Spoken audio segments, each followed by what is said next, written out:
You're watching Cycle Talk, Australia's motorcycle show. From sports bikes to motocross to cruisers, we love them all. We ride them, thrash them, test them, and sometimes we even crash them.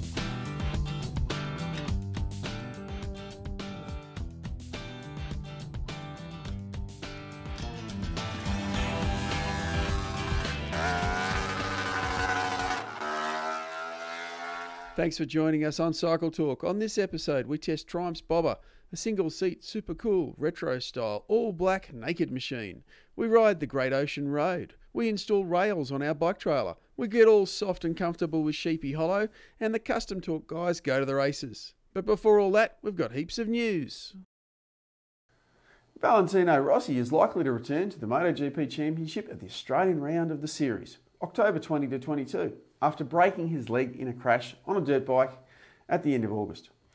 So where there were 5, there's now 4 riders that are capable of winning the MotoGP Championship, and there's only a handful of races left in the season. There's a slim chance Rossi could come back for Japan on October 15, but either way, the greatest of all time's 10th world title isn't likely this year. Rossi broke both bones in his right leg and will miss at least 40 days, according to the doctor's doctor. Currently sitting 4th in the title hunt, Rossi will simply be too far behind if he gets back on the bike in Australia. I think we're going to see the battle go down to the wire between Andrea Dovizioso on the Ducati and Marc Marquez riding a Honda. They've been the most consistent riders this season. Yes, Yamaha's Maverick Vinales is capable of taking out his first title, but he'll need to make some progress with his bike and tyres from here on out. And don't discount Danny Pedrosa either. Also on a Honda, and he's a little bit further back in the championship standings, 35 points from the lead as we record this. He's really struggling with the Michelin control tyres and the electronics package, so I think he'll need a bit of a miracle to win it this year, but anything can happen, as we've seen from Rossi's injury. Anything can happen in MotoGP and usually does, and that's why we love it so much. Now the only Australian in the field, Jack Miller, has had a tough season and will depart Honda for Ducati in 2018. The last time an Aussie did that, it was Casey Stoner, and that worked out pretty well. Now, if you're in the market for a hot sports bike, Suzuki's announced the GSXR-1000R is available now for $25,490.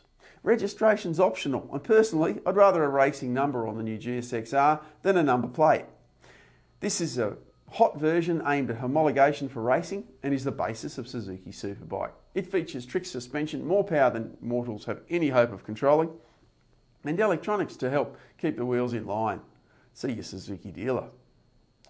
Research has shown that most serious ATV, SSV injuries can be prevented simply by wearing a certified helmet.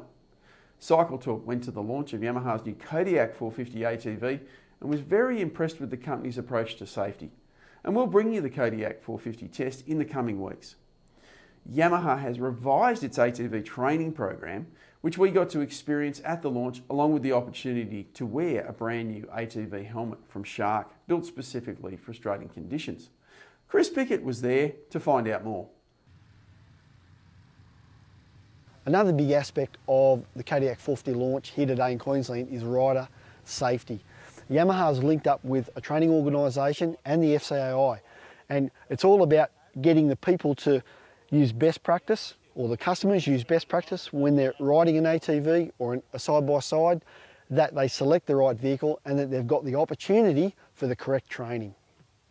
Further on the safety aspect is the use of helmets with people riding these things.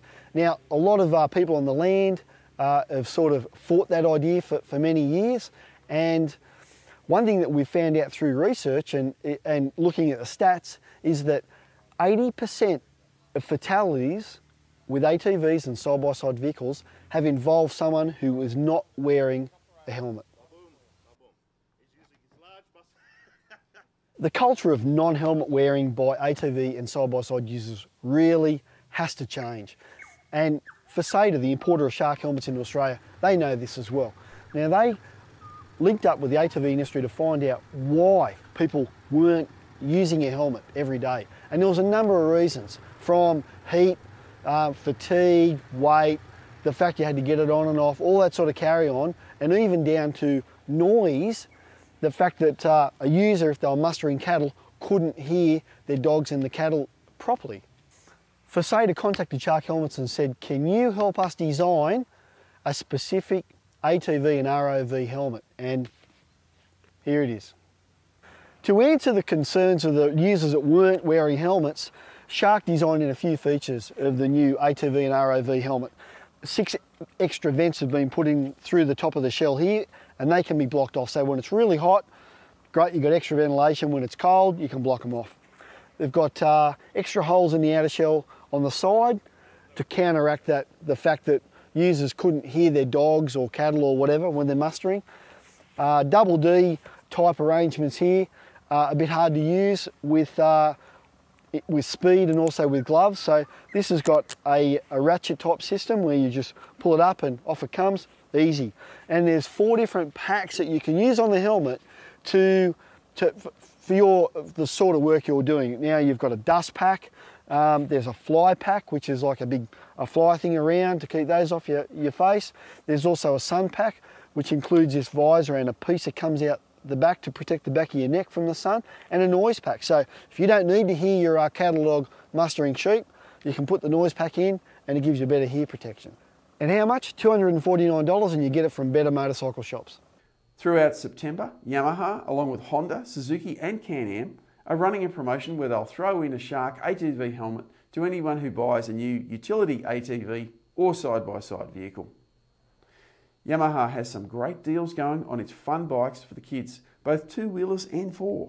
There are racing gear bags and Craig Dack racing sticker kits, plus factory cashbacks of up to $300.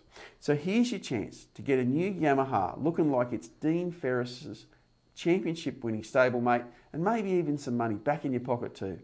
Check out yamahamotor.com.au for more information. Cycle Talk is brought to you by motorcyclists just like you, who help us make this TV show, magazines and website by supporting us with whatever they can afford, from just $1 or so a month. There are rewards for anyone who supports Cycle Talk, including early access to the TV show the week before it goes to air on telly, and lots more. Please check out cycletalk.com.au/support for various ways to support Cycle Talk and help us make the motorcycle stories you want to read and watch. Cycle Talk magazine is available in print and digital. Get it from better bike shops around the country, or download from the Cycle Talk app or from cycletalk.com.au. The latest issues feature Yamaha's YZ450F, Ducati's new Supersport and BMW's G310R. And there's a feature on the Metzler MC360 off-road tyre. How to ride in all seasons on a budget, and lots of news and opinion too. If you love bikes, you'll love Cycle Talk, and it's all free, both the print and digital editions. Find out lots more at cycletalk.com.au and follow us on Facebook, Instagram and Twitter.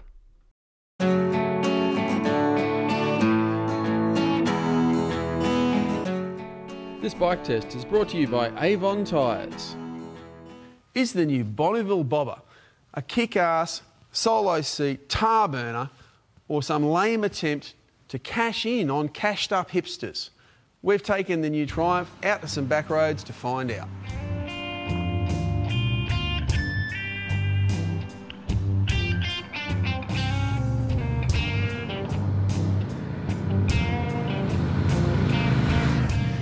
It's a factory custom like we've never seen from Triumph, rarely indeed from any factory. And for $18,000, we'd expect it to be pretty good. You're drawn to the missing back end, the custom look extending to obliterating any pillion seat, with a tight metal mudguard hugging the rear wheel, and mounted on the swing arm so it always stays close to the tyre. It looks like a suspension-free hardtail, but there's a single suspension unit hiding under another bespoke component, a classic saddle, something that wouldn't look out of place on a classic tractor. The retro style is in place with the laced wheels, but they are black, not chrome, while the tank, instruments and lighting definitely have a retro feel to them. Then we come to the engine. It looks a bit like an old 4-speed 650 from the 1960s. Undoubtedly gutless and boring, especially if you glance down and see a pair of archaic Amel carburetors. But the bobber is trying to trick you, for they aren't carbs at all, but just a retro housing for the electronic fuel injection. And the motor isn't an asthmatic 650, but a stump-pulling, liquid-cooled 6-speed 1200. which means the bobber will charge off from traffic lights like a rat up a drain pipe, laying black rubber along the way if you switch off the traction control. And it sounds great while doing it.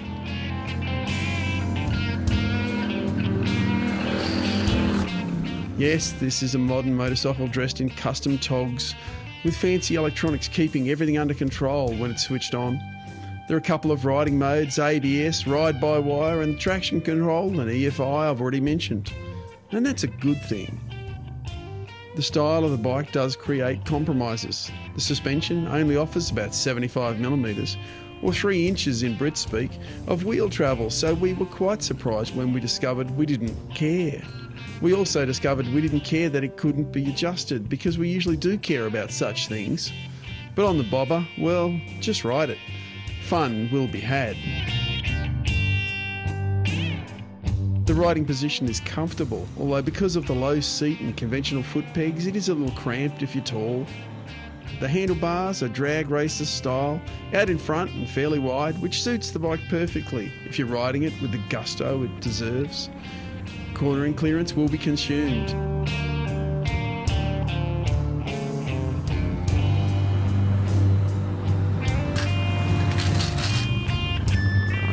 The bike handles better than the clearance allows, so peg scraping antics will happen, lots. And as speeds rise, you'll want to slow down eventually. So it's a shame about the brakes. Triumph has stayed retro with the brakes, opting for a disc at each end. The 2-piston calipers work okay, but they don't have the bite or power the motor dictates.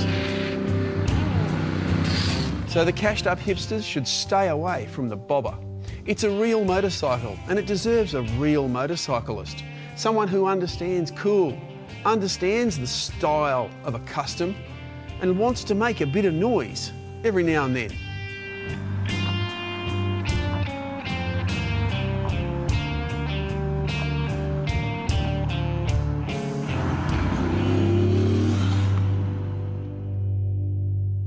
This product review is brought to you by Kabuto Helmets. Today we're having a look at a couple of components from Ace Bikes to help you transport your bike. So last series we had a look at their tie downs, ratchet tie downs, which are really cool. You can find that on our YouTube channel. But today we're going to have a look at the flex rail, which is steel bars that have got these special cutouts in them to take these hooks that come with it, and the carabiners that are steel for really high strength. And once you mount these in your trailer or your van, it's very easy to strap your bike down. So these just go in like so, and then comes around like that, and you can put your tie down onto that, and it stays nice and secure and holds your bike in place. And as a partner to that, you've got tyre fix. Now the idea behind the tyre fix, which comes in a really neat bag to keep it, is it straps your rear wheel down. So this really high strength panel, which is also non-slip, goes over your back wheel, and then these tie downs, you strap it down, ratchet it, these big hooks go into here, like so. It all comes together like this and holds the bike down really, really well on the rear wheel, which means you don't need to put as much pressure on the front suspension. It's quick, it's easy, it's convenient, it's very, very secure. Ace Bikes, tyre fix and the flex rail set, available from better bike shops right around the country.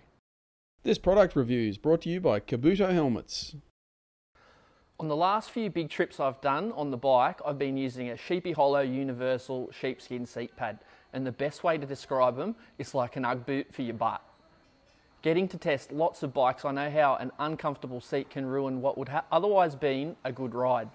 Most manufacturers address this because they offer an aftermarket comfort seat. We don't usually get to test that, and it may not always be the best solution. The key to feeling comfortable is increasing the circulation throughout your keister. The Sheepy Hollow Sheepskins create an uneven surface area to sit on, which allows the blood to circulate much better, and it delays your derriere from getting pins and needles before it inevitably goes numb. Yep, a comfort seat can do the trick, but they can be pretty expensive. And if the foam density doesn't allow for better circulation, you'll have a little bit more leg room, but your groove is sitting in more of the same stuff. Sheepskins aren't a perfect solution either. Your butt is a main contact point of the bike. The extra layer of comfort can make the rider prone to sliding around a little bit and lose some of that connectedness feeling to the bike, the same way as wearing winter gloves can. It's not a deal breaker because you won't see me riding in the cold without winter gloves, and the benefits you receive from riding with the Sheepy Hollow Sheepskin can make all the difference if your seat comfort suffers. Fitting the sheepskin, it's dead easy. Remove the seat, which may involve turning a few bolts if it's a two-stage seat like the FZ6R. But with bikes like the Versys X300, you won't have to. Place the seat pad, buckle, tighten, and then hide the elasticated straps. Once the straps are firm, the non-slip backing keeps the seat pad firmly in place. I really like the portability of Sheepy Hollow's universal solutions. If you've got two similar bikes, you'll be able to use your Sheepy Hollow on both. So there's a universal sheepskin to suit cruisers, tourers, sports bikes, and even pillion seats. You measure the width of your seat and choose the one which suits your needs best. Sheepy Hollow also makes contoured and budget options if you're after a more permanent custom looking fit. I like them, I think they're really well made. Peter from Sheepy Hollow has been specialising in sheepskins for motorcycle seats for 25 years.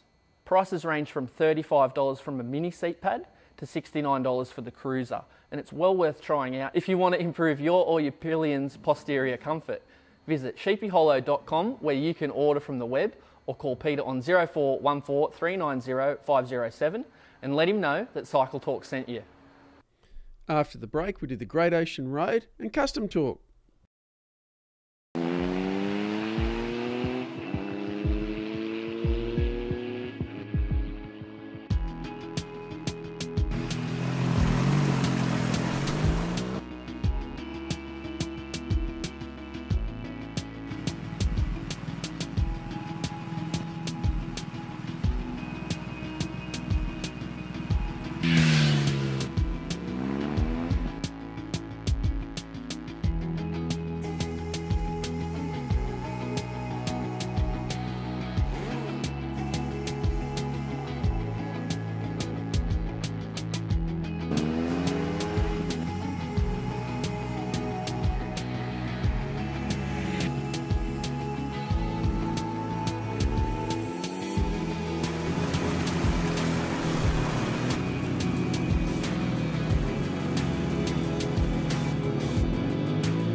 Right, true.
This feature is brought to you by Spitty On Track.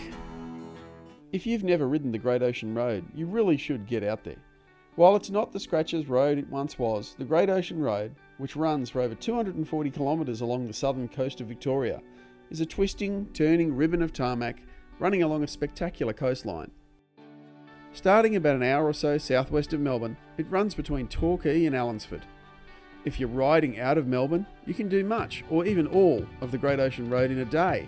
But if you do, you'll have missed stopping to have a look at the spectacular coastal scenery and experience the excellent food and coffee stops which are available at the small villages and towns along the Great Ocean Road. Enjoy the winding, generally smooth road surface with lots of twists and turns. First built between the wars, this road was built by returned servicemen who didn't have the heavy machinery used to build freeways these days, so it winds its way around the hills like a creek meanders to the sea. The sun comes up over the water, so if you can stay overnight along the way, get out of bed early for an often spectacular sunrise.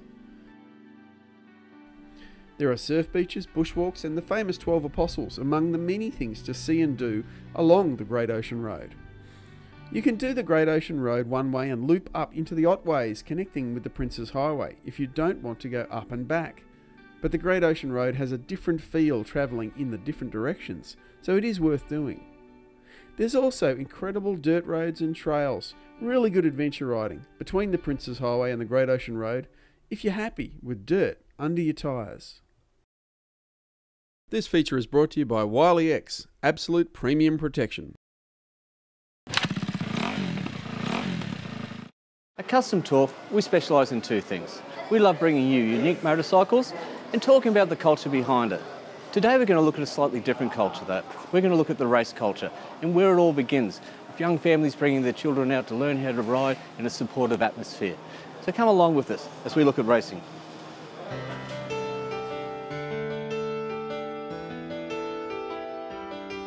St George Club was basically started in 1915, so been going for 101 years. The club has basically been a motorcycle racing club for most of its life.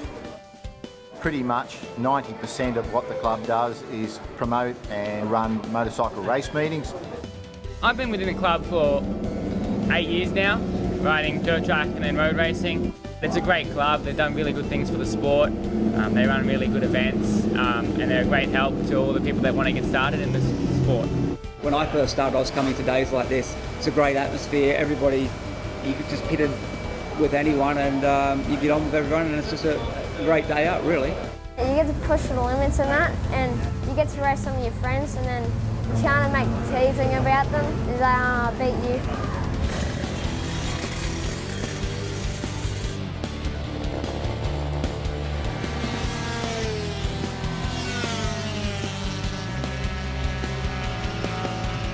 It's my first time at this track at Eastern Creek and it's one of the best tracks I've ever ridden on. They're putting on a great meeting, lots of help and yeah, everything's great. The support that the juniors get is amazing. Even the flag marshals come over Saturday afternoon, older guys in their 70s and 80s who just enjoy watching the juniors. We have a real family atmosphere with the club. We've always promoted junior racing, both in road racing and dirt track. There's track days out there, but you need to go to race meetings, especially for the young guys. A lot of them start out on kart tracks and stuff like that, so you need to actually get out there and travel around a bit and go to the tracks where they're big and they're open. The St George Club is like a big family. You always you chat up with people, you might not have seen them for years, but you act like you were just hanging out yesterday. It's a really, really family, friend-orientated club. It pretty much is like an extended family because you do get to see these guys week in, week out. It's just how it is. We do try and encourage anyone that has a motorcycle that they want to race to come and race with us. And we will always find a class to fit them in. If they've got a bike and they want to race it, then we'll find somewhere to slot them in and enable them to race their bike. This is incredible. It's so hot out here. You make me work in this and I could fry an egg out here. Prove it. Well, give me one and I will. All right.